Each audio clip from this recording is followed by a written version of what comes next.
মুসলমান ভাইরা রে আমার, এবার আল্লাহর ওলি শেখ ইবনে জাব রাহমাতুল্লাহি আলাইহি তারা তিনজন ব্যক্তির সাথে আল্লাহর ওলি শেখ ইবনে জাব রাহমাতুল্লাহি আলাইহি কোনোভাবেই পারতেছেন না তাকে শক্ত করে ধরে মুখ থেকে জিহ্বাটা বাহির করে দিয়ে যেই ব্যক্তি তাকে দাওয়াত দিয়ে নিয়ে এসেছিল ওই ব্যক্তিটা আল্লাহর ওলির জিহ্বাটাকে দ্বিখণ্ডিত করে দিল এবং বলতেছে, হে আল্লাহর ওলি, এখন ওই জিহ্বাটা হাত দিয়ে বলল, তুমি যাও এবার গিয়ে রাসূলের রওজার পাশে দাঁড়িয়ে তাদের শানে কবিতা আবৃত্তি করো, তোমার জিহ্বাটা আমি কেটে দিলাম, আর কখনো তুমি কবিতা আবৃত্তি করতে পারবে না। দেখেন কি আবেগ, কি ভালোবাসা। আল্লাহর ওলি শেখ ইবনে জাব রাহমাতুল্লাহি আলাইহি ওই দ্বিখণ্ডিত জিহ্বাটাকে হাতে নিয়ে নবীজি আলাইহিস সালাতু ওয়াস সালামের রওজার পাশের দিকে যাইতে লাগলেন।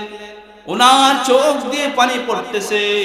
আল্লাহর নবী, বিশ্ব নবী রাহমাতুল লিল আলামিন আল্লাহর নবীর রওজার পাশে গিয়ে যখন উনি দেয়ালের সাথে পিঠ লাগায়া বসলেন, অমনিতেই আল্লাহর ওলি শেখ ইবনে জাব রাহমাতুল্লাহি আলাইহির চোখে ঘুম এসে গেল। আল্লাহর ওলি শেখ ইবনে জাব রাহমাতুল্লাহি আলাইহি যখন চোখে ঘুম এসে গেল, মুসলমান ভাইরা আমার, আল্লাহর ওলি স্বপ্নে দেখতেছেন আখির নবী মুহাম্মদুর রাসূলুল্লাহ সাল্লাল্লাহু আলাইহি ওয়াসাল্লামের সাথে স্বপ্নে সাক্ষাৎ হয়ে গেল। বলনা সুবহানাল্লাহ। আল্লাহর ওলি শেখ ইবনে জাব রাহমাতুল্লাহি আলাইহি দেখতেছেন আল্লাহর নবীর সাথে আবু বকর, হযরত উমরও রয়েছেন।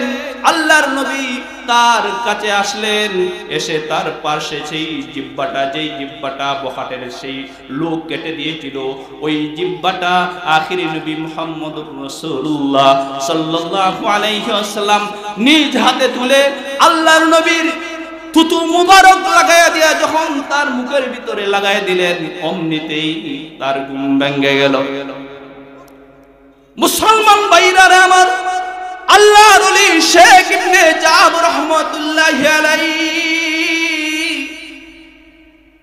উনি থরথর করে কাঁপতেছেন, বলতেছেন, কি দেখলাম। আখিরি নবী মুহাম্মদুর রাসূলুল্লাহ সাল্লাল্লাহু আলাইহি ওয়াসাল্লামের সাথে স্বপ্নে সাক্ষাৎ হয়ে গেল। তুই বলনা আল্লাহু আকবার। মুসলমান ভাইরা আমার, হঠাৎ করে উনি তার ভিতরে যখন হুঁশ ফিরে আসলো, মুখের ভিতরে যখন হাত রাখলেন, দেখলেন তার মুখটা, তার জিহ্বাটা এমন ভাবে ভালো হয়ে গেল যেন জীবনে কোনোদিন তার জিহ্বার মধ্যে, তার মুখের মধ্যে কোনো মানুষ আঘাতই করে না। এইভাবে আল্লাহ পাক রব্বুল আলামিন অসংখ্য অগণিত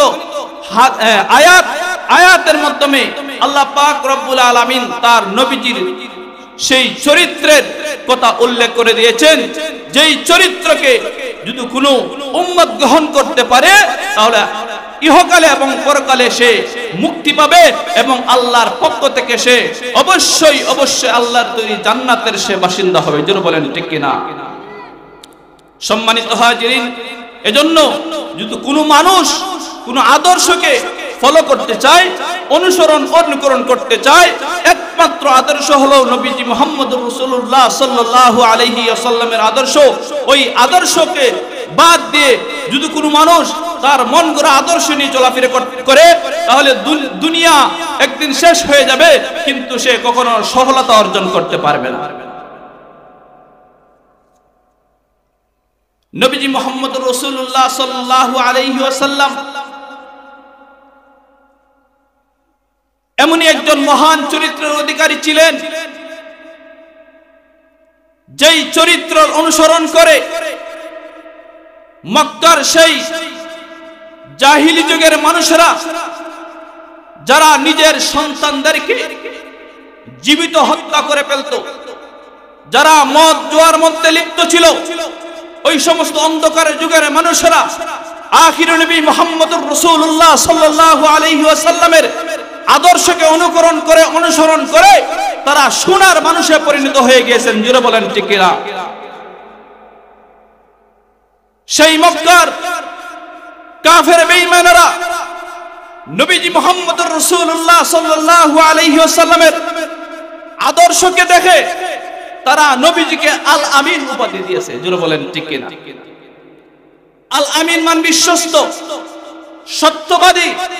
নবীজি মুহাম্মদুর রাসূলুল্লাহ সাল্লাল্লাহু আলাইহি ওয়াসাল্লাম 40 বছর যাবত মক্কার সেই জনপদের মধ্যে তাদের সাথে চলাফেরা করেছেন, কখনো মিথ্যার আশ্রয় মাত্র নেন নাই।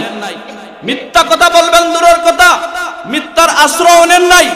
এমন চরিত্রের অধিকারী ছিলেন আপনার আমার নবী মুহাম্মদুর রাসূলুল্লাহ সাল্লাল্লাহু আলাইহি ওয়াসাল্লাম।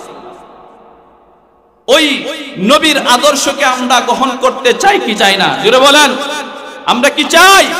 তাহলে অবশ্যই নবীজির আদর্শ কোথায় পাবো? কুরআনে তালাশ করতে হবে, হাদিসে তালাশ করতে হবে, সাহাবায়ে কেরামের আদর্শ তালাশ করতে হবে, হক্কানি পীর বুজুর্গের সান্নিধ্য গ্রহণ করতে হবে। তবেই আমরা নবীজির সেই রেখে যাওয়া আদর্শ আমরা পাবো। জোরে বলেন ঠিক কিনা? আজকে দুনিয়ার মানুষ শান্তি চায়, দুনিয়ার মানুষ বাঁচতে চায়, তার পরিবার নিয়ে শান্তিতে সুখে স্বাচ্ছন্দ্যে চলতে চায়, দেশের মধ্যে শান্তি ফিরিয়ে আনতে চায়।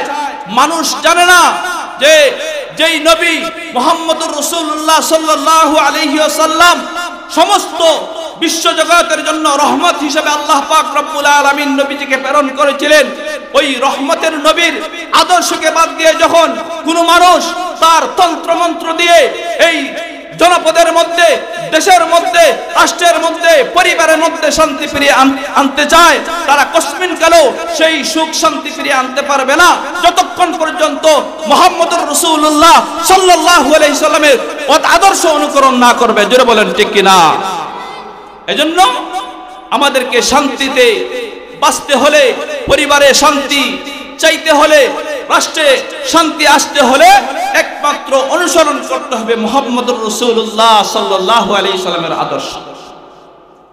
যেই আদর্শ গোটা মানব জাতির জন্য আল্লাহ পাক রব্বুল আলামিন রেখে গিয়েছেন।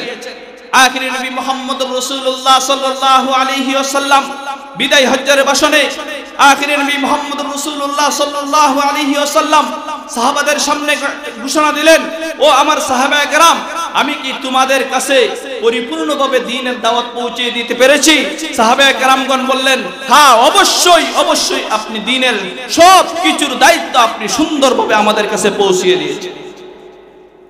নবীজি মুহাম্মদ রাসূলুল্লাহ সাল্লাল্লাহু আলাইহি ওয়াসাল্লাম আরো বলতেছেন, তাহলে তোমরা জানিয়ে রাখো, যখন আমি এই দুনিয়াতে থাকবো না, একদিন চলে যাব, ইন্তেকাল হয়ে যাবে, তখন তোমরা যদি দুইটা জিনিসকে আঁকড়িয়ে ধরতে পারো, দুইটা জিনিসকে যদি তোমরা গ্রহণ করতে পারো, তাহলে আমার অবর্তমানে তোমরা কখনো গুমরাহ হবে না, পথভ্রষ্ট হবে না। ওই দুইটা জিনিস কি?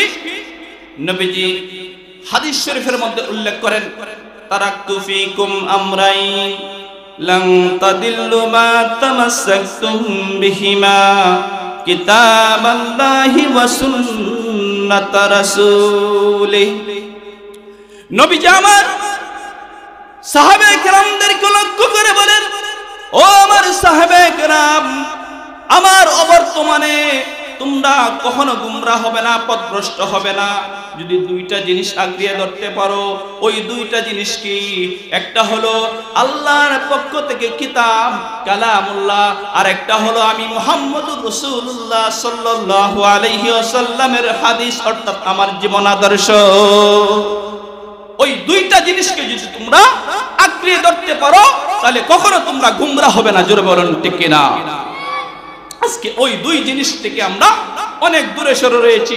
ওই দুই জিনিস থেকে আমরা অনেক দূরে সরে যাওয়ার কারণে আজকে কাফের বেঈমানদের কাছে আমরা লাঞ্ছিত হতে হচ্ছে, আজকে কাফের বেঈমানদের কাছে আমরা বঞ্চিত হতে হচ্ছে, আজকে কাফের বেঈমানদের আঘাতে আমরা সারা বিশ্বের মুসলমান জর্জরিত, নিপীড়িত, নিষ্পেষিত হচ্ছে। কারণ আমরা সেই মুহাম্মদের রেখে যাওয়া আমানত আমরা সঠিকভাবে পালন করতে পারতেছি কিনা? জোরে বলেন ঠিক কিনা? আমরা সঠিকভাবে আদায় করতে পারতেছি না। এই জন্য আজকে জায়গায় জায়গায় মুসলমানরা মায়ের খাচ্ছে, লাঞ্ছিত হচ্ছে, অপমানিত হচ্ছে। ওই জিনিস থেকে যদি ওই উম্মতে মুসলিমা উঠে আসতে চায়, তাহলে একটাই মাত্র পথ, একটা হলো আল্লাহর সেই হুকুম এবং নবীজির রেখে যাওয়া সেই আদর্শ দুনিয়ার মধ্যে বাস্তবায়ন করতে হবে। তবেই আমরা সুখে স্বাচ্ছন্দ্যে এবং শান্তিতে এই পৃথিবীটাকে আমরা সাজাইতে পারবো। জোরে বলেন ঠিক কিনা? এজন্য আমরা ওই দুইটা জিনিসকে যদি আঁকড়ে ধরতে পারি, তাহলেই আমার পরিবারে শান্তি আসবে, তাহলেই আমার রাষ্ট্রে শান্তি আসবে, তাহলেই আমাদের সমাজে শান্তি আসবে। সমাজ থেকে সুদ, ঘুষ, মদ চলে যাবে। আমরা যদি নবীজির আদর্শকে বাস্তবায়ন করতে চাই, তাহলে অবশ্যই অবশ্যই কোরআন এবং হাদিস ছাড়া আমাদের বিকল্প কোনো রাস্তা নাই। জোরে বলেন ঠিক কিনা? এই নবীজির আদর্শ বাস্তবায়ন করতে গিয়ে, নবীজির আদর্শ দুনিয়ার মধ্যে রেখে যাইতে গিয়ে, দুনিয়ার মধ্যে অনেক মুসলমানরা নির্যাতিত হচ্ছে, নিষ্পেষিত হচ্ছে। এরপরও নবীজির আদর্শকে তারা দুনিয়ার সেই উঁচুতে ধরে রাখছে, নবীজির আদর্শকে তারা সমুন্নত করে যাচ্ছে। কখনো বাতিলের কাছে তারা মাথা নত করে না, করবেও না। এইভাবে অনেক উম্মত, অনেক উলামায়ে কেরাম কাজ করে যাচ্ছেন, কিয়ামত পর্যন্ত এইভাবে কাজ করে যাবেন। কখনো বাতিলের সাথে, বাতিলের সামনে মাথা নত করবেন না। জোরে বলেন ঠিক কিনা? সম্মানিত হাজিরিন, আমরা আজকে এই জলসা আয়োজন করেছি। এখানে দুনিয়ার কোন কনসার্ট, সাধারণ কোন কনসার্ট হবে না। দুনিয়ার সেই সাধারণ মজমার মতো সেই মজমা নয়। এটা হলো কোরআন এবং হাদিসের মজলিস। যেই মজলিসের ব্যাপারে নবীজি আলাইহিস সালাতু ওয়াস সালাম বলেছেন, দুনিয়ার মধ্যে যেই জায়গার মধ্যে কোরআন এবং হাদিসের আলোচনা করা হয়, ওই জায়গার মধ্যে আল্লাহর পক্ষ থেকে সকিনা নাজিল হইতে থাকে। জোরে বলেন না সুবহানাল্লাহ। শুধু তাই না, ওই মজলিসটা এত দামি হয়ে যায়, দুনিয়ার মধ্যে ওই মজলিসটা জান্নাতের একটা বাগান হয়ে যায়। জোরে বলেন না সুবহানাল্লাহ। এই জান্নাতের বাগান আমাদের হাতের দ্বারা তৈরি করলাম, সাজাইলাম, কিন্তু জান্নাত তো অবশ্যই সাজানো হয়ে গিয়েছে, কিন্তু জান্নাতের স্বাদ যখন আমরা নিব না, ওই জান্নাত সাজানোর কোনো অর্থই আমাদের নাই। জোরে বলেন ঠিক কিনা? এইজন্য আজকে এই খয়ার খান্দা দুর্গাপুর বাসীকে আমি লক্ষ্য করে বলবো, আজকে নিজের হাতে আমরা জান্নাতের বাগান সাজাইলাম। আজকে যদি আমরা ওই দিনটিকে মূল্যায়ন না করি, কোরআন এবং হাদিসের মাহফিলকে যদি আমরা মূল্যায়ন না করি, তাহলে ওই সাজানোর বুঝানোর কোনো অর্থ নেই। নাকি ভুল কইলাম? অবশ্যই আপনারা এর সঠিক মর্যাদা দিতে হবে। তাহলেই দেখবেন ওই সঠিক মর্যাদা দেওয়ার কারণে কাল কিয়ামতের ময়দানে আল্লাহ হতে পারে ওই মজলিসকে কেন্দ্র করে আপনার জীবনের সমস্ত গুনাহ খাতা মাফ করে দিতে পারেন। এই ক্ষমতা আল্লাহর আছে না নাই? জোরে বলেন আছে না নাই? এজন্য কোরআন এবং হাদিসের মাহফিল যেখানে হবে, একটু সময় হলো ওই জায়গার মধ্যে আমরা আমাদের জীবনের এক অংশ ব্যয় করব। সবাই রাজি আছে কিনা? জোরে বলুন রাজি আছে কিনা? তাহলে আমি বলবো, অত্র এলাকার যত মুসলমান ভাইরা আছেন, আজকে একটু আগের থেকেই কাজ কাম একবারে আপনার সব কিছু গুছাইয়ে নিয়ে আপনারা মাহফিলে চলে আসুন। সেখানে উলামায়ে কেরামগণ আসবেন, হ্যাঁ, মুফাসসিরগণ আসবেন, আপনাদের সামনে বয়ান করবেন। এজন্য আপনারা অবশ্যই এই মাহফিলে চলে আসবেন, যথাসময়ে উপস্থিত হয়ে উলামায়ে কেরামের মুখ থেকে আপনারা কোরআন এবং হাদিসের বয়ান শুনবেন।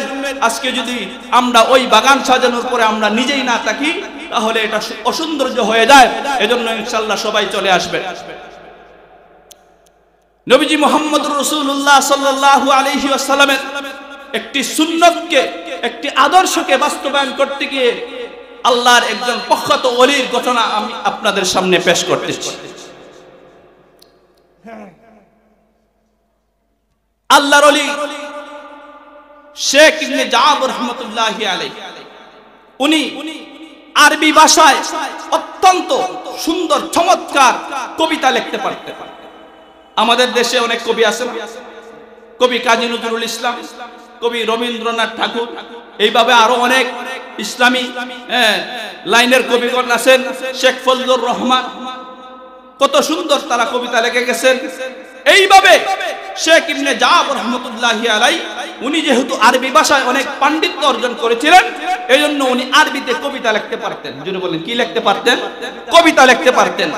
আজকে তো আমরা ফাটতে যাই গান লিখি বইয়া বইয়া, কিন্তু নবীজির শানে একটা কবিতা লাগবো এমন শব্দ কোন মুসলমানের নেই আজকে। কারণ আমরা এই ইসলামী সাংস্কৃতিক থেকে আমরা অনেক দূরে সরে গিয়েছি। জোরে বলেন ঠিক কিনা?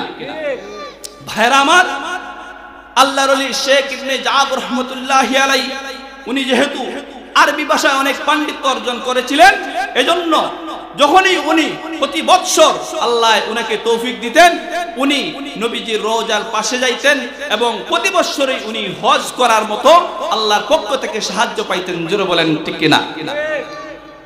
আল্লাহর পক্ষ থেকে সাহায্য পাইতেন।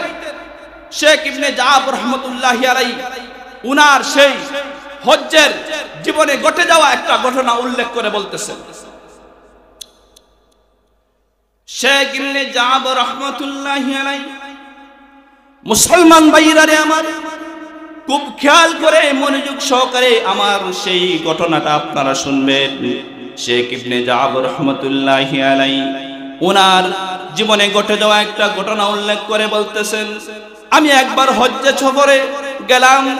ওইখানে যাওয়ার পরে নবীজি মুহাম্মদুর রাসূলুল্লাহ সাল্লাল্লাহু আলাইহি ওয়াসাল্লামের রওজা মুবারকের পাশে গিয়ে যখন আমি দাঁড়ালাম, দাঁড়িয়ে আমি প্রতি বৎসর, আমি যেহেতু আরবি কবি, এজন্য প্রতি বৎসর হজ্জে যাওয়ার আগে আগে আমি আমার বাড়ি থেকে আরবি সেই শব্দের দিয়ে আরবি রচনার মাধ্যমে আমি আল্লাহর নবী এবং আবু বকর উমর রাদিয়াল্লাহু তাআলা আনহুর সাথে কবিতা লিখে দিতাম।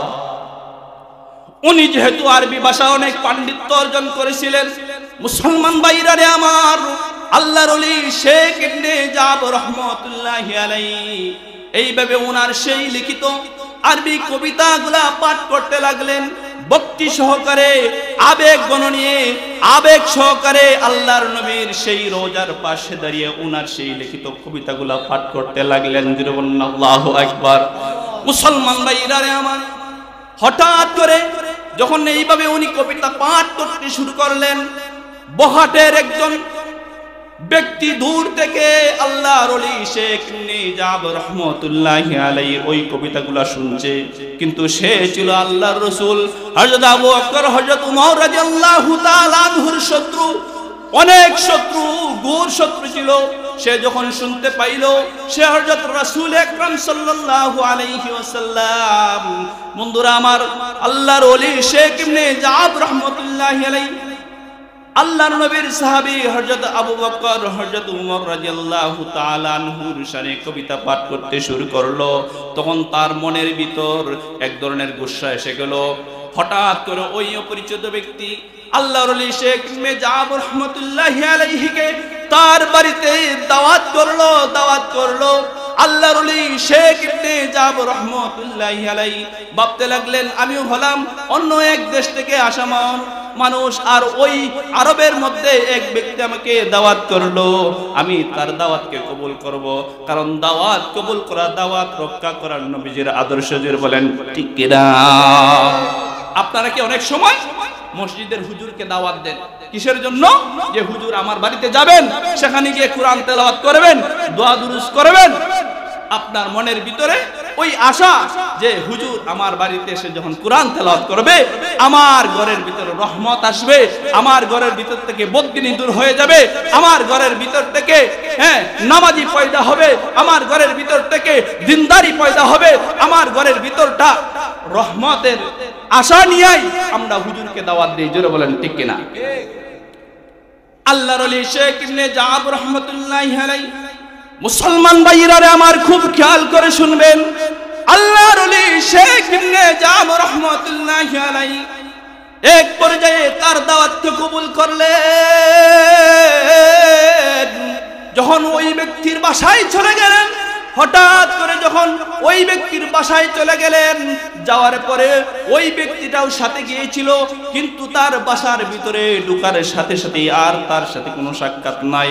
কিন্তু তার ঘরের ভিতরে বখাটের দুইজন সেই ব্যক্তি আল্লাহর ওলি শেখ ইবনে জাবর রহমাতুল্লাহি আলাইহিকে তার দুই পার্শ্বে এসে খুব শক্ত করে ধরে ফেললো, এমন ভাবে ধরে ফেললো আল্লাহর ওলি শেখ ইবনে জাবর রাহমাতুল্লাহি আলাইহি লড়তে পারতেছেন না।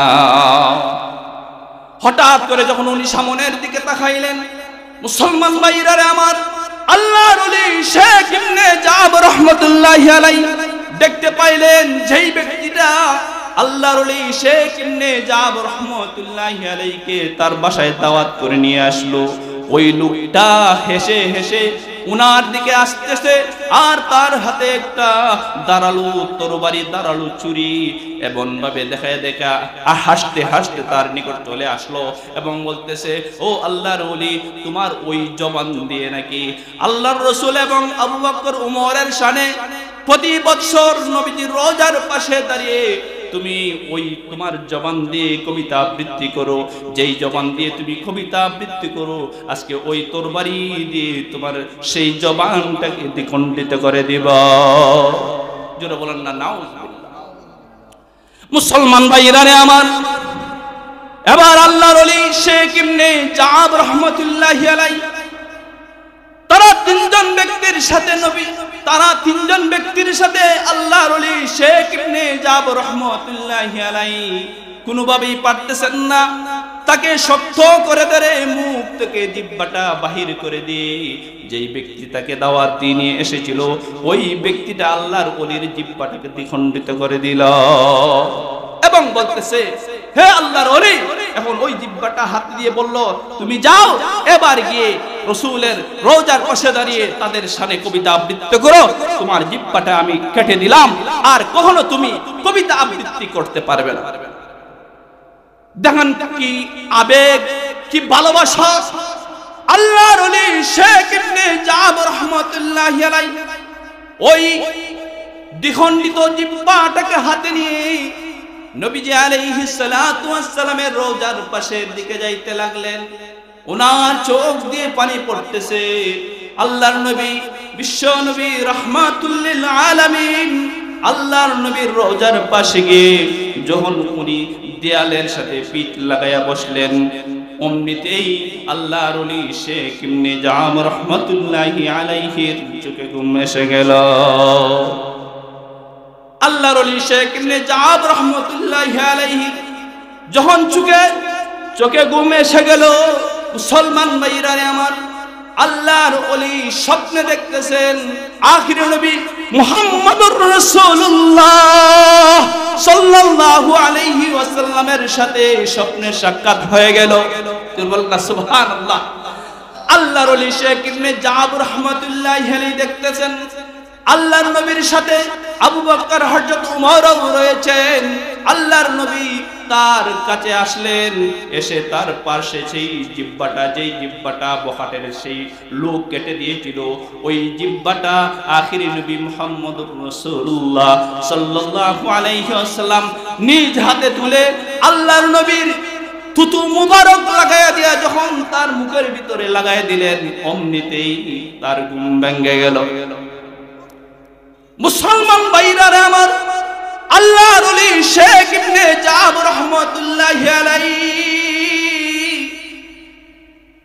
উনি থরথর করে কাঁপতেছেন, বলতেছেন, কি দেখলাম। আখিরি নবী মুহাম্মদুর রাসূলুল্লাহ সাল্লাল্লাহু আলাইহি ওয়াসাল্লামের সাথে স্বপ্নে সাক্ষাৎ হয়ে গেল। তুই বলুন আল্লাহু আকবার। মুসলমান ভাইরা আমার, হঠাৎ করে উনি তার ভিতরে যখন হুঁশ ফিরে আসলো, মুখের ভিতরে যখন হাত রাখলেন, দেখলেন তার মুখটা, তার জিহ্বাটা এমন ভাবে ভালো হয়ে গেল যেন জীবনে কোনোদিন তার জিহ্বার মধ্যে, তার মুখের মধ্যে কোনো মানুষ আঘাতই করে না। হঠাৎ করে উনি নিচের দিকে তাকাইলেন, পার্শ্বে রাখা সেই জিহ্বার টুকরাটাও আর নেই। তখন উনি বুঝতে পারলেন আখির নবী মুহাম্মদুর রাসূলুল্লাহ সাল্লাল্লাহু আলাইহি ওয়াসাল্লামের বরকতে আজকে আমার মুখটা ভালো হয়ে গেল। জোরে বলেন না সুবহানাল্লাহ। আল্লাহর ওলি শেখ ইবনে জাবর রাহমাতুল্লাহি আলাইহি, আমি খুব সংক্ষেপে বলতেছি মুসলমান ভাইরা আমার, এর পরের বছর যখন আবার উনি হজ্জে গেলেন, হজ্জে যাওয়ার পরে উনি যেহেতু আরবি ভাষার কবিতা ছিলেন, এই জন্য আরবি কবিতা লিখে রাখলেন। আল্লাহর নবীর রোজা কুদ্দুসের পাশে গিয়ে খুব ভালোবাসা দিয়ে ভক্তি সহকারে ওই কবিতাগুলা পাঠ করতে লাগলেন। ঠিক তেমনি ভাবে আরেকজন অপরিচিত লোক এসে এবার দাওয়াত করলো, হুজুর আপনি তো অনেক দূর থেকে আসছেন, তো আমার বাসায় আপনার দাওয়াত, কি মনে করেন? উনার সেই গত বৎসরের সেই ঘটনা মনে করে গেল, আহারে গত বৎসর আমার সাথে কি না ব্যবহার করা হয়েছে, আজকেও যদি আমি ওই তার দাওয়াত রক্ষা করি আর আমার সাথে এই ঘটনা হয়। উনি মনে মনে ভিতর থেকে ভয় করতেছেন। হঠাৎ করে চিন্তা বিবেচনা করলেন যে না, আমি অবশ্যই, সে যেহেতু আমাকে দাওয়াত করেছে আর দাওয়াত রক্ষা করা হলো নবীজির একটা আদর্শ, এজন্য আমি নবীজির আদর্শকে সমুন্নত রাখলাম, আমি সব কিছু বাদ দিয়ে তার দাওয়াতকে গ্রহণ করলাম। জোরে বলেন না সুবহানাল্লাহ। ঠিক তেমনি ভাবে মুসলমান ভাইরারে আমার, আল্লাহর ওলি শেখ ইবনে জাব রাহমাতুল্লাহি আলাইহি এবার তার বাড়িতে চলে গেলেন। গিয়ে দেখলেন গত বৎসরের একেবারে বিপরীত, খুব সুন্দর করে ঘর সাজানো, খুব সুন্দর সুন্দর আইটেম, খাবারের ব্যবস্থা রয়েছে, খুব সুন্দর কদর করা হচ্ছে, সম্মানের সাথে নিয়ে যাওয়া হচ্ছে। আল্লাহর ওলি শেখ ইবনে জাব রাহমাতুল্লাহি আলাইহি তার ঘরের ভিতরে প্রবেশ করে তিনি আশ্চর্য হয়ে গেলেন, এত এক জান্নাতের একটি টুকরা পড়ে রয়েছে। আল্লাহর ওলির সাথে এমন ভাবে তারা আচরণ করেছে। আল্লাহর ওলি শেখ ইবনে জাব রাহমাতুল্লাহি আলাইহি উনার মনের ভিতরে একটা শান্তি চলে আসলো। উনি যেই টেনশন নিয়ে তার বাড়িতে গেলেন, ওই টেনশন দূর হয়ে গেল। মুসলমান ভাইরারে আমার, আল্লাহর ওলি শেখ ইবনে জাব রাহমাতুল্লাহি আলাইহি বলতেছেন, আমি যখন তার বাড়িতে দাওয়াত খাওয়ার পরে, যখন তার বাড়ি থেকে, তার বাসা থেকে যখন আমি বিদায় নিয়ে আসবো, এমত অবস্থায় ওই ব্যক্তিটি বলতেছে, ওগো আল্লাহর ওলি আপনি একটু সময় দেন, আমার পার্শ্বের রুমটা আপনি একটু দেখে যাবে। ওই পার্শ্বের রুমে নিয়ে যাওয়া হলো। ওইখানে গিয়ে দেখলে যে একটি বানর ওই সকির নিচে, আমরা বলি সকি, পালঙ্গের নিচে বাঁধা। মুসলমান ভাইরা আমার খুব খেয়াল করে শুনবেন, আল্লাহর ওলি শেখ ইবনে জাব রাহমাতুল্লাহি আলাইহি আবার বলতেছেন, ওই বানরটা এখানে বাঁধা কেন? ওই ব্যক্তি বলতেছে, ওগো আল্লাহর ওলি, ওই ব্যক্তি সেই ব্যক্তি যেই ব্যক্তি আপনার সাথে গত বছর কি আচরণ না করেছিল, আপনার সাথে বেয়াদবি করার কারণে আল্লাহর রাসূল এবং আবু বকর ওমরের সামনে যখন আপনি সুন্দর সুন্দর বাক্যের মাধ্যমে কবিতা পাঠ করতেন, তার সহ্য হইত না, এজন্য আপনাকে দাওয়াত দিয়ে নিয়ে এসে আপনার সাথে বেয়াদবি করেছিল। এজন্য আল্লাহ পাক রব্বুল আলামিন ওই বেয়াদবির শাস্তি স্বরূপ আল্লাহ তার সেই আসল চেহারাটাকে, আল্লাহ তাকে ওই আসল চেহারাটাকে বিকৃতি করে আল্লাহ রব্বুল আলামিন তার চেহারাটাকে বানরের চেহারায় পরিণত করে দিলেন। বানরের চেহারায় পরিণত করে দিলেন, আসল চেহারা বিকৃত করে দিয়েছেন। আল্লাহ আপনার সাথে এই বেয়াদবির ফলাফল আজকে সে ওই কাটে নিচে এই বানর অবস্থায় সে বাধা থাকে। এজন্য বলতেছিলাম, আল্লাহর ওলি শেখ ইবনে জাব রাহমাতুল্লাহি আলাইহি আল্লাহর নবীর একটি সুন্নতকে জিন্দা করার জন্য, একটি আদর্শকে বাস্তবায়ন করার জন্য ওনার জিহ্বাটা দ্বিখণ্ডিত হয়ে গিয়েছিল। শুধু দ্বিখণ্ডিত হয় নাই, আল্লাহর নবীর সেই সুন্নতের প্রতি এত মহব্বত ভালোবাসা ছিল, ঘুমের মাধ্যমে স্বপ্নে যুগে আল্লাহর নবীর সাথে দেখা হয়ে গেল। আল্লাহর ওলি শেখ ইবনে জাব রাহমাতুল্লাহি আলাইহির সাথে বেয়াদবি করার কারণে তার সেই আসল চেহারা বিকৃতি হয়ে বানরে পরিণত করে দিয়েছিলেন। আল্লাহর ওলি শেখ ইবনে জাব রাহমাতুল্লাহি আলাইহি এই অবস্থা দেখে আশ্চর্যিত হয়ে গেলেন।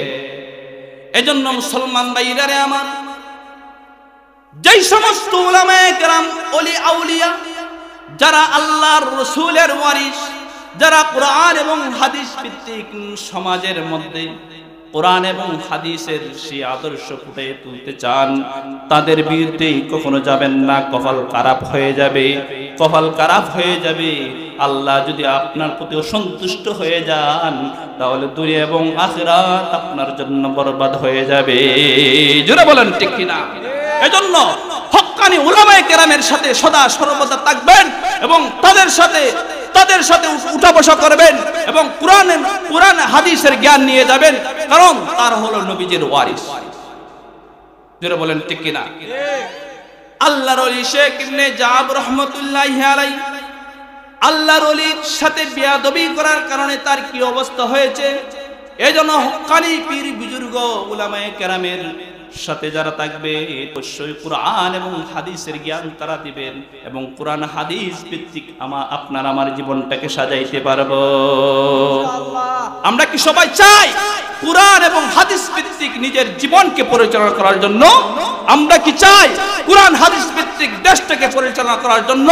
আমরা কি চাই কোরআন হাদিস ভিত্তিক এই সমাজটা পরিচালিত হোক? যদি চাই তাহলে আজকে থেকে কোরআন এবং হাদিসের অনুকরণ করতে হবে, যেই রাসূল দুনিয়াবাসীর জন্য রহমত হিসেবে দুনিয়াতে এসেছিলেন। وَمَا أَرْسَلْنَاكَ إِلَّا رَحْمَةً لِلْعَالَمِينَ। নবীজি আমার সমস্ত জগৎবাসীর জন্য রহমত।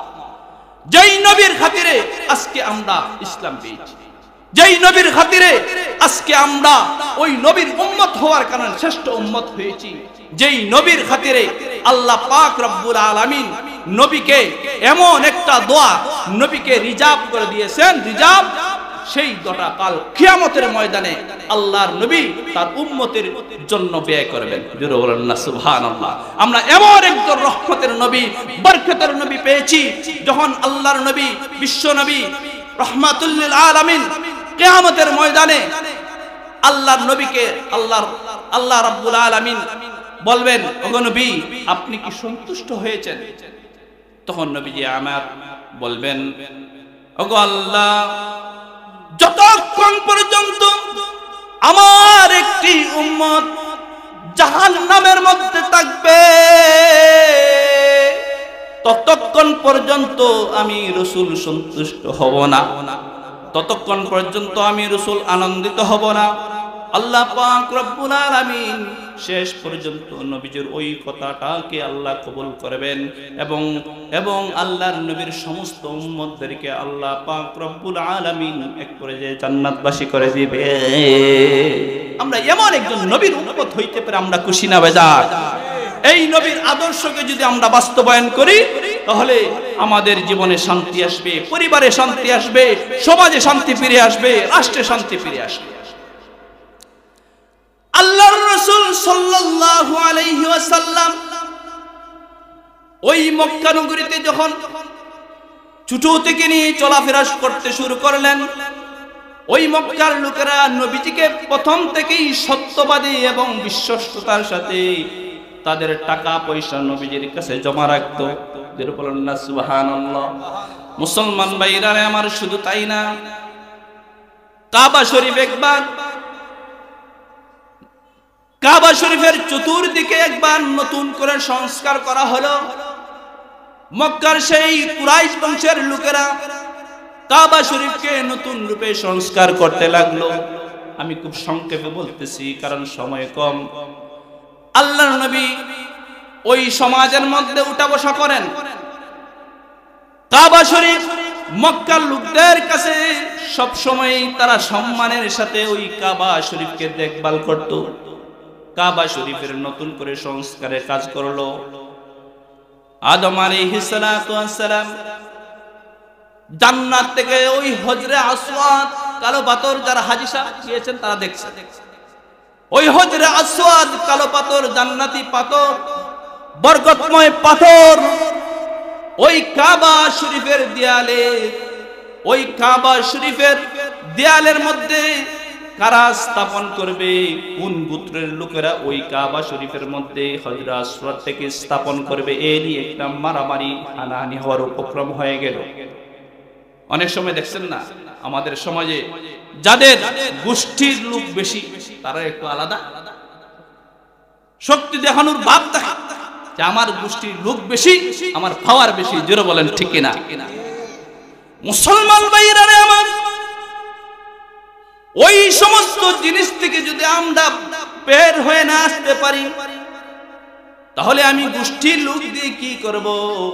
ওই গোষ্ঠীর লোক কাল কিয়ামতের ময়দানে আমার পাশে থাকবে না, আমার পাশে থাকবে আপনার আমার ওই দুনিয়াতে রেখে যাওয়া ঈমান এবং আমল।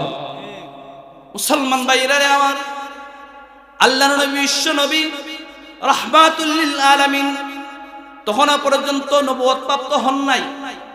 ওই কাবা শরীফের দেয়ালে হজরে আসওয়াদটাকে কে স্থাপন করবে এই নিয়ে মারামারি হওয়ার উপক্রম হলো।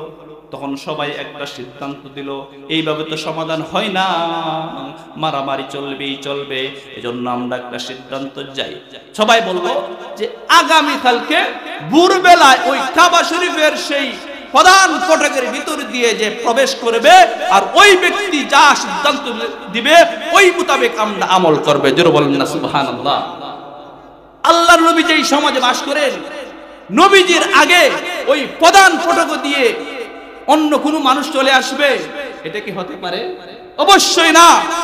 দেখা গেল প্রত্যুষে ভোরবেলায় সবাই কাবার প্রান্তরে চলে আসলো। কাবার প্রান্তরে আসার পরে দেখলো কিছু কিছু দেখবেন দূর থেকে মানুষ চিনা একবারে কষ্ট হয়ে যায়। তারা দূর থেকে দেখতেছে কিন্তু চিনতেছে না। যখন আস্তে আস্তে করে দাঁড়ে আসতেছে তখন সবাই বলতেছে এত দেখা যাচ্ছি আব্দুল্লাহর ছেলে মুহাম্মদ, যাকে আমরা ওই আমাদের সমাজে তাকে আল আমিন উপাধি দিয়েছি। আজকে আব্দুল্লাহর ছেলে মুহাম্মদ কাবা প্রান্তরের প্রথম মেহমান, কাবা প্রান্তরে প্রথম আসছে।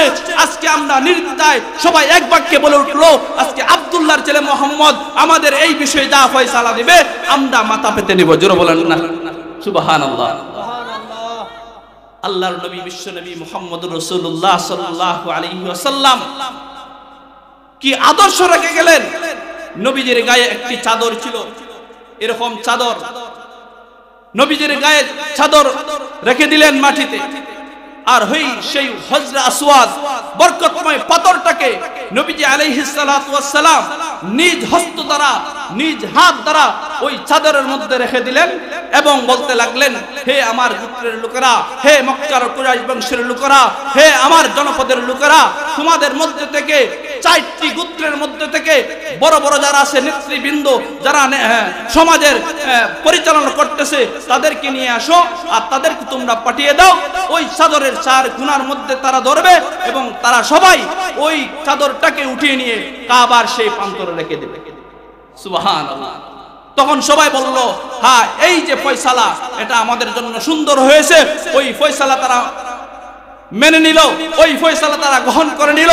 আল্লাহর নবী বিশ্ব নবী রাহমাতুল লিল আলামিন এক পর্যায়ে ওই চাদর থেকে যখন তারা কাবা প্রান্তরে নিয়ে রাখলো, কাবার সেই দেয়ালের নিকটে নিয়ে যখন সে উঠিয়ে রাখলো, তখন আল্লাহর নবীর সেই বরকতপূর্ণ হাত তারা ওই হজরে আসওয়াদটাকে ওই কাবার প্রান্তরে নবীজি স্থাপন করে দিলেন। জোরে বলেন না সুবহানাল্লাহ। ওই হজরে আসওয়াদের মধ্যে নবীজির হাত লেগেছে, নবীজির হাতের স্পর্শ রয়েছে। এজন্য হাজী সাহেব যখন হজে যান তখন ওই হজরে আসওয়াদটাকে ছুঁ দেওয়ার জন্য পাগল পারা হয়ে যান। জোরে বলেন ঠিক কি না? আল্লাহ পাক রব্বুল আলামিন আপনাকে আমাকে জীবনে একবার হলেও হজ করার, নবীজির রোজায় দাঁড়িয়ে সালাম পেশ করার তৌফিক দান করে। সকলে বলি আমিন। আপনারা কি চান না নবীজির রোজার পাশে গিয়ে সালাম দিতে? আল্লাহ পাক রব্বুল আলামিন প্রতিটা উম্মতকে, প্রতিটা মুসলমানকে আল্লাহ যাতে নবীজির সেই রোজা এবং আল্লাহর সেই কাবাঘর তওয়াফ করার তৌফিক দান করেন। সকলে বলি আমিন। সম্মানিত হাজিরিন, সময় অতি অল্প, এজন্য আপনাদের সামনে যে অল্প কিছু সময় আলোচনা করলাম, আল্লাহ পাক রব্বুল আলামিন ওই কথার উপর প্রথমে আমাকে আমল করার এবং ওই অনুযায়ী জীবন সাজানোর তৌফিক দান করুক এবং আমাদের সবাইকে আজকের এই বরকতপূর্ণ মজলিসের খাতিরে আজকে আমাদের জীবনের গুনাহ খাতা আল্লাহ যাতে মাফ করে দেন, এই আশা এবং প্রত্যাশা রেখে এখানেই বয়ান শেষ করছি। আসসালামু আলাইকুম ওয়া রাহমাতুল্লাহি ওয়া বারাকাতুহু।